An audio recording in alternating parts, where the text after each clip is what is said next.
Hello दोस्तों, BTTH का latest episode आ गया है और ये वीडियो आपको एंड तक जरूर देखनी चाहिए क्योंकि इस एक ही वीडियो में मैंने पूरे एपिसोड को कवर कर दिया है और इस वीडियो में बहुत कुछ बदलने वाला है। तो वीडियो बहुत ही ज्यादा मजेदार होने वाली है। सो लास्ट पार्ट में हमने देखा था कि अब क्वीन मेडुसा बाहर आ गई थी, जिसके आते साथ ही उसकी फाइट फालन हार्ट फ्लेम से होती है और फालन हार्ट फ्लेम xiaoyan और मेडुसा दोनों की हालत खराब कर देता है। लेकिन यहाँ xiaoyan के स्टोरेज रिंग से निकल के सारे हब्स उसके इर्द गिर्द घूमने लग जाते हैं। अब एपिसोड की स्टार्टिंग में हम देखते हैं कि xiaoyan की आंखें खुलती है, जिससे उसे पता चलता है कि ओ तेरी, मैं तो अभी भी जिंदा हूँ। लेकिन ये कैसे, क्योंकि मैं तो हिम्मत हार चुका था।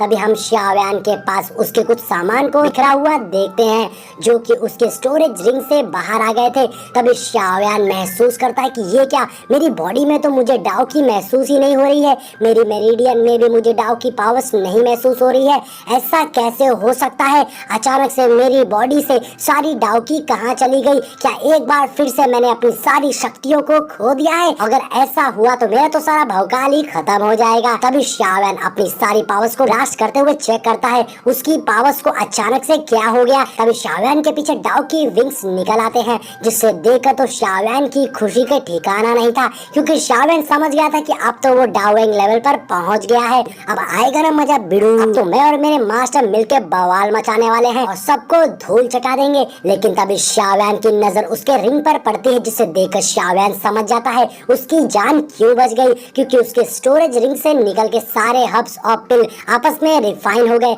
और xiaoyan की बॉडी में चले गए, जिससे उसकी जान बच गई। और अब xiaoyan अपने विंग्स को अंदर रख लेता है और वापस से जमीन पर आ जाता है। तभी xiaoyan की नजर क्वीन मेडुसा और स्वेलिंग पाइथन पर पड़ती है, जिनकी सोल कंबाइन हो रही थी, जिसका मतलब था कि बहुत जल्द मेडुसा उस पाइथन की सोल को एब्जॉर्ब करके अपनी बॉडी को पाने में कामयाब हो जाएगी। लेकिन इससे मेडुसा बहुत ही ज्यादा पावरफुल हो जाएगी, इसलिए xiaoyan एक बार तो सोचता कि वो उस फ्यूजन को होने से रोक दे। लेकिन फिर xiaoyan को याद आ जाता है कि क्वीन मेडुसा ने उसकी कई बार जान बचाई है। अब xiaoyan भी सोच रहा था कि कुछ भी हो मगर किसी भी तरह से ये दोनों सरवाइव कर जाएं। तभी xiaoyan को फालन हार्ट फ्लेम दिखाई पड़ता है, जिसे देखकर xiaoyan अपनी डाउकी को एक्टिवेट कर लेता है और साथ ही xiaoyan को महसूस हो रहा था अब उसके हार्ट पे फालन हार्ट फ्लेम की पावर्स का कोई भी असर नहीं हो रहा था, वो फायर्स उसे नहीं जला पा रही थी। और अब xiaoyan सोचता है कि ये सही टाइम है अपना बदला लेने का। तभी फालन हार्ट फ्लेम xiaoyan के ऊपर बहुत सारे फायर अटैक करता है,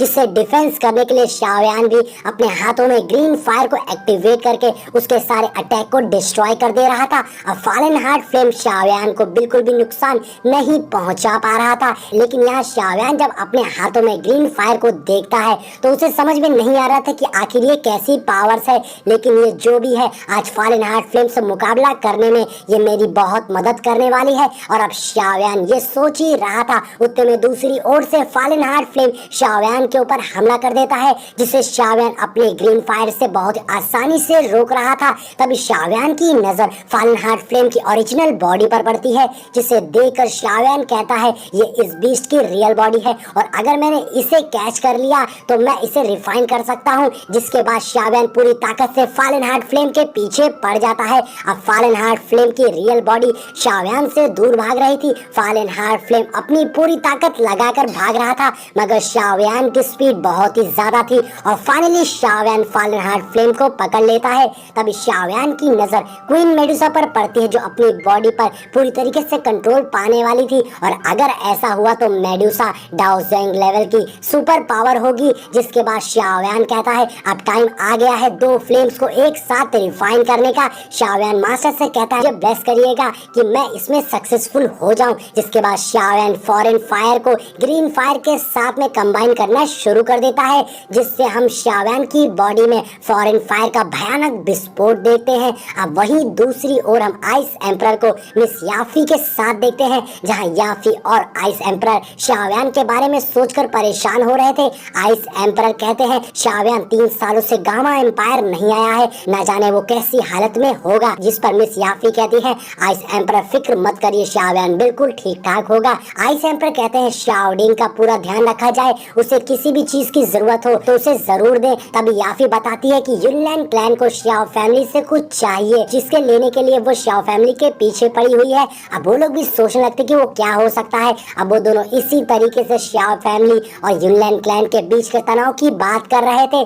दूसरी ओर हम शाओयान को देखते हैं, जो कि अब फॉलन हार्ट फ्लेम और ग्रीन लोटस हार्ट फ्लेम को रिफाइन करने के सबसे डेंजरस स्टेज पर पहुंच गया था, जहां उसे दोनों पावर्स को बर्न करना था। और ये बहुत ही ज्यादा खतरनाक होता है, क्योंकि इसमें शाओयान अपनी जान भी गंवा सकता है, कि उन दोनों पावर्स का ऑरा बहुत ही ज्यादा स्ट्रांग होता है, जिससे कंट्रोल करना शाओयान के बस के बाहर था। लेकिन फाइनली शाओयान अपनी पूरी ताकत लगाकर उन दोनों फ्लेम को बर्न करके कंबाइन कर लेता है, और अब उसने अपना रिफाइनिंग कंप्लीट कर लिया था। शाओयान के पास बहुत सारे ग्रीन फ्लेम को देखने को मिलता है, और ये देखकर शाओयान बहुत खुश हो गया था। शाओयान ने एक नई फ्लेम का इजाद किया था, और अब शाओयान सोचता है कि अब वो अपने सभी दुश्मनों से बदला लेगा, जिसने उसकी फैमिली को बर्बाद किया है। और वो बहुत समय से इसी वक्त का इंतजार कर रहा था। और अब शाओयान उस फायर को अपनी बॉडी में डालने लगता है, और यहाँ हम देखते हैं कि वो फायर शाओयान की बॉडी में जाने के बाद अचानक से रिएक्ट करने लगती है, जिससे शाओयान को बहुत ज्यादा दर्द होने लगता है।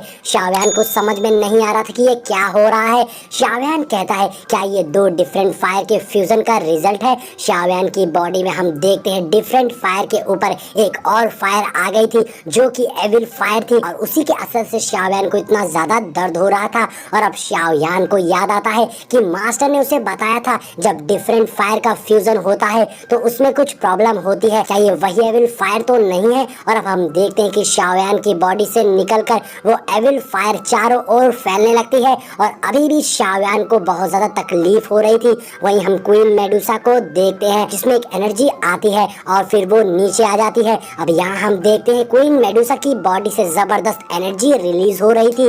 साथ ही अब क्वीन मेडुसा जग गई थी, और अब वो शाओयान को देखती है, जो काफी पेन में था। लेकिन क्वीन मेडुसा को पहले से शाओयान पर बहुत ज्यादा गुस्सा आ रहा था, क्योंकि उसकी वजह से क्वीन मेडुसा भी यहाँ पर ट्रैप हो गई थी। इसलिए मेडुसा कहती है, अब वक्त आ गया कि मैं तुमसे अपना हिसाब बराबर करूं। ये बोलकर क्वीन मेडुसा शाओयान की ओर बढ़ने लगती है, जो देखकर शाओयान मेडुसा को अपने से दूर जाने को कहता है, क्योंकि मेडुसा पर भी वो एविल फायर अटैक कर सकती थी। लेकिन मेडुसा अपने ही रॉब में थी और वो कुछ नहीं सुनती। मेडुसा कहती है, तुम मुझे ऑर्डर नहीं दे सकते हो, मैंने नहीं सोचा था कि तुम खुद को ही जलाकर मार लोगे। तभी वो एविल फायर मेडुसा के पास आ जाती है, तो मेडुसा अपनी पावर से उस एविल फायर को दूर कर देती है। लेकिन तभी एविल फायर मेडुसा की बॉडी में भी एंटर कर जाती है, और अब क्वीन मेडुसा को भी कुछ होने लगता है। अब वो कहती है, ये क्या चीज है? तो शाओयान मेडुसा को कहने लगता है, अपने दिमाग को शांत रखो और इस एविल फायर को खुद को कंट्रोल मत करने देना, तुम और मैं दोनों ही ठीक हो जाएंगे। और अब यहाँ शाओयान और क्वीन मेडुसा दोनों की हालत खराब होने लगती है, जिससे मेडुसा को शाओयान पर बहुत गुस्सा आने लगी थी कि शाओयान की वजह से मेडुसा फिर से प्रॉब्लम में फंस गई है। अब दूसरी ओर वो फॉलन हार्ट फ्लेम लगातार इस पर फायर अटैक कर रहा था। और अब सीन चेंज होता है और हम एक ब्लैक फॉरेस्ट में कुछ बंदों को देखते हैं, जो ब्लैक अलायंस के बंदे थे। तभी उनके ग्रुप के लीडर को वहाँ किसी खतरे को होने का शक होता है, और वो सब अलर्ट होकर रुक जाते हैं। और तभी उन पर एरो से अटैक होता है, जिससे वो लोग खुद को डिफेंस करने लगते हैं। और तभी वो बंदा जो उन पर घात लगाए बैठे थे, उन पर हमले कर देते हैं, जिससे ब्लैक अलायंस के बंदे फाइट करने लगे थे।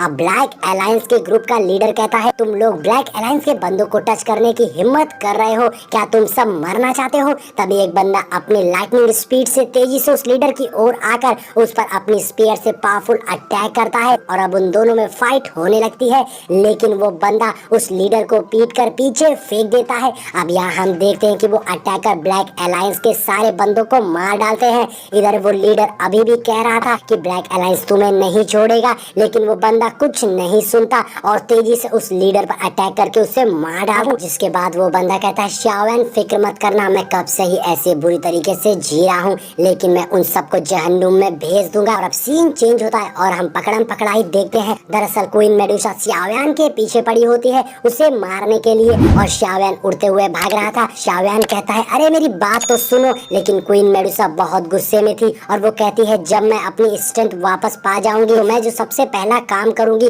वो होगा तुम्हारे टुकड़े टुकड़े करना। तो शाओयान कहने लगता है, हाँ ये मेरी गलती है, लेकिन मुझे मारने से सब ठीक ठीक नहीं हो जाएगा।